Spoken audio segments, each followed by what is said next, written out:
সংবাদ সবাইকে স্বাগত জানাচ্ছি। আমি ফিরোজ তোহা। শুরুতেই সংবাদ শিরোনাম। শুরুতেই জানাবো এই মুহূর্তে হাতে পাওয়া সর্বশেষ গুরুত্বপূর্ণ আপডেট সংবাদ।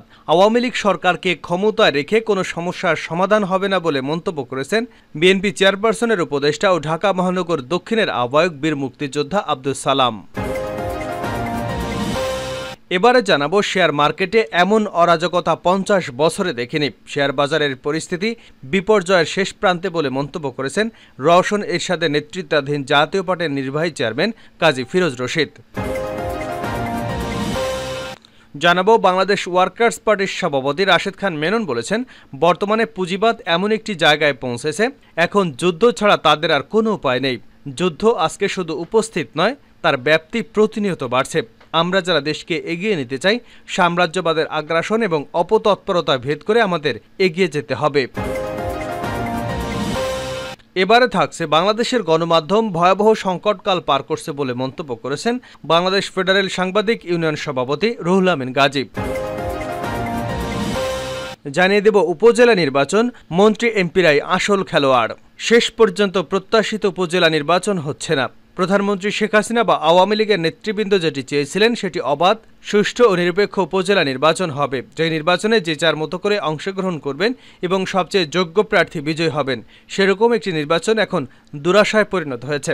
আর এই দুরাশায় পরিণত হবার প্রধান কারণ হলো মন্ত্রীদের ক্ষমতা লোভ, এলাকায় তাদের প্রভাব বিস্তারের চেষ্টা এবং কোথাও কোথাও পরিবারতন্ত্র কায়েমের আগ্রাসী মনোভাব। এবং সর্বশেষ জানাবো আন্তর্জাতিক সংবাদ। দুর্নীতির মামলায় কৃষিমন্ত্রীকে আটক করল ইউক্রেন। কাতার ভিত্তিক সংবাদ মাধ্যম আল জাজিরা এক প্রতিবেদনে এ তথ্য জানিয়েছে। এতক্ষণ শিরোনাম শুনছিলেন, এবার বিস্তারিত। প্রিয় দর্শক, আপনি যদি এই চ্যানেলে নতুন হয়ে থাকেন, ভিডিওটি দেখতে দেখতে চ্যানেলটি সাবস্ক্রাইব করে আমাদের সঙ্গেই থাকুন। আর এই ভিডিও সম্পর্কে আপনি আপনার মূল্যবান মতামতটি কমেন্ট বক্সে জানিয়ে দিন। আর হ্যাঁ প্রিয় দর্শক, জানিয়ে দিন ভিডিওটি কোথা থেকে দেখছেন। আওয়ামী লীগ সরকারকে ক্ষমতায় রেখে সমস্যার সমাধান হবে না আব্দুস সালাম।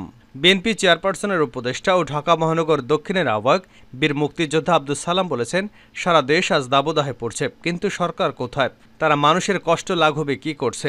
আওয়ামী লীগের সাধারণ সম্পাদক ওবায়দুল কাদেরের কথাবার্তা শুনলে মনে হয় তিনি আওয়ামী লীগের দায়িত্বে নেই, তিনি বিএনপির দায়িত্বে আছেন। আওয়ামী লীগ সরকারকে ক্ষমতায় রেখে মানুষের সমস্যার সমাধান হবে না। দুপুরে রাজধানীর শান্তিনগর মোড়ে ঢাকা মহানগর দক্ষিণের পল্টন থানা 13 নং ওয়ার্ড উত্তর ও দক্ষিণ বিএনপি আয়োজিত খাবার, পানি ও স্যালাইন বিতরণকালে তিনি এসব কথা বলেন।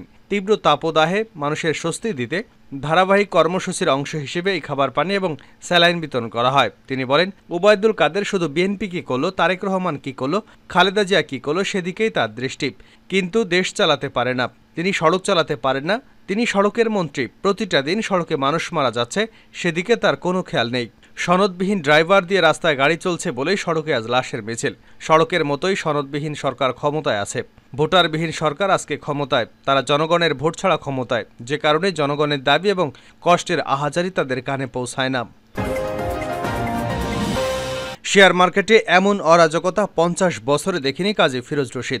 দেশের শেয়ার বাজারের পরিস্থিতি বিপর্যয়ের শেষ প্রান্তে বলে মন্তব্য করেছেন রওশন এরশাদের নেতৃত্বাধীন জাতীয় পার্টির নির্বাহী চেয়ারম্যান কাজী ফিরোজ রশিদ। তিনি বলেন, এরকম বিপর্যয়, অরাজকতা, অন্যায়, অবিচার গত 50 বছরে দেখিনি। দুপুরে রাজধানীর বিজয়নগরে দলের সংবাদ সম্মেলনে তিনি এসব কথা বলেন। কাজী ফিরোজ রশিদ বলেন, আজকে শেয়ার মার্কেট বিপর্যয়ের শেষ প্রান্তে। আমি 50 বছরের বেশি শেয়ার মার্কেটে আছি। আমার দুটি বড় কোম্পানি আছে, বড় প্লেয়ার ছিলাম এককালে। এখন আমি শেয়ার মার্কেটে যাই না, মুখ ফিরিয়ে নিয়েছি। 50 বছরের মধ্যে এরকম বিপর্যয়, এরকম অরাজকতা, এমন অন্যায় অবিচার কখনো দেখিনি।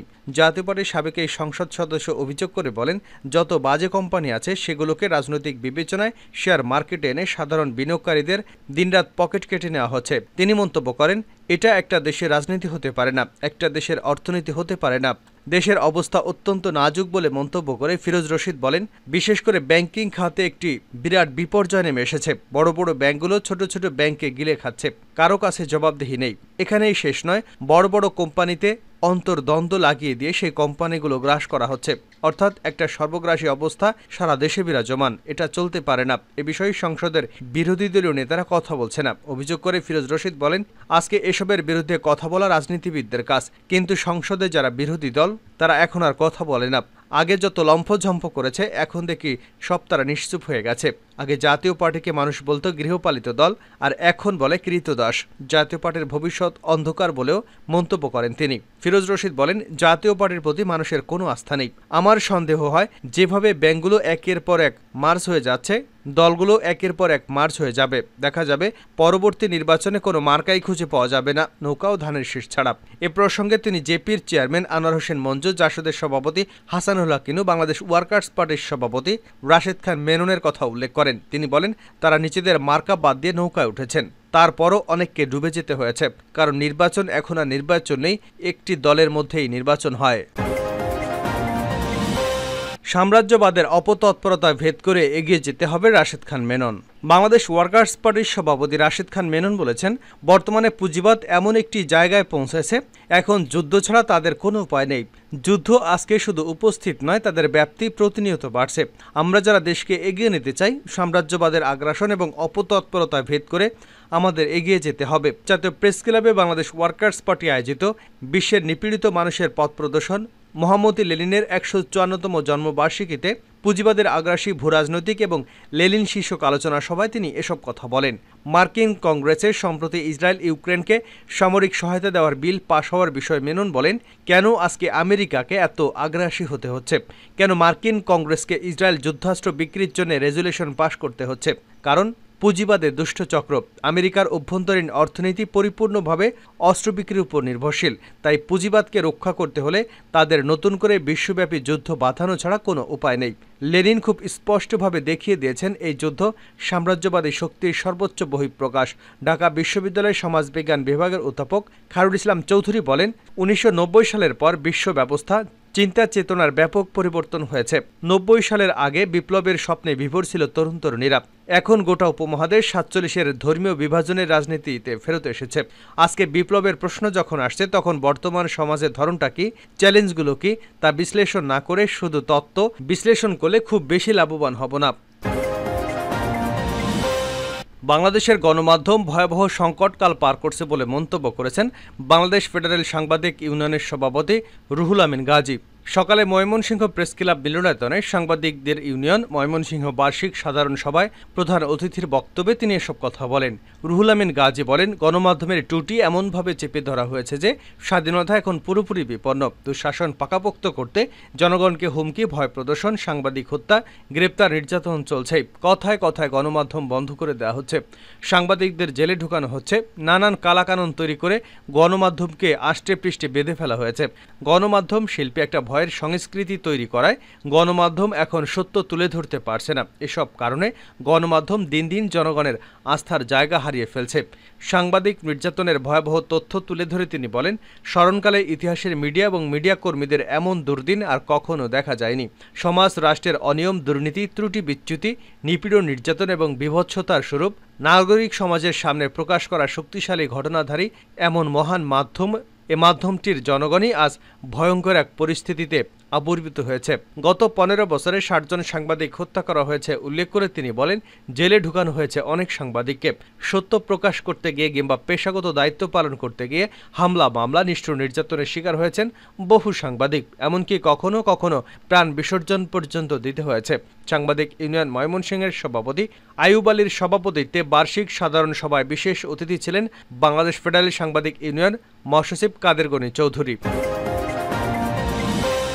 সর্বশেষ জানাবো আন্তর্জাতিক সংবাদ। দুর্নীতির মামলায় কৃষিমন্ত্রীকে আটক করল ইউক্রেন। দুর্নীতির মামলায় কৃষিমন্ত্রীকে আটক করেছে ইউক্রেন। শুক্রবার কাতার ভিত্তিক সংবাদ মাধ্যম আল জাজিরা এক প্রতিবেদনে এ তথ্য জানিয়েছে। প্রতিবেদনে বলা হয়েছে, ইউক্রেনের কৃষিমন্ত্রী মাইকোলা সোলস্কিকে রাষ্ট্রীয় সম্পত্তির সাথে জড়িত বহু মিলিয়ন ডলারের জমি দখলের পরিকল্পনায় জড়িত থাকার সন্দেহে আটক করা হয়েছে। একটি দুর্নীতি দমন আদালত সোলস্কিকে ২৪শে জুন পর্যন্ত হেফাজতে রাখার নির্দেশনা দিয়েছে। সূত্রটি আরও জানিয়েছে, শুক্রবার আইনজীবীরা বলেছেন, কৃষিমন্ত্রী মাইকোলা সোলস্কির জামিন পাওয়ার জন্য ১.৯ মিলিয়ন মার্কিন ডলার দণ্ড দিতে হবে। এছাড়া দোষী সাব্যস্ত হলে তার ১২ বছর পর্যন্ত জেল হতে পারে।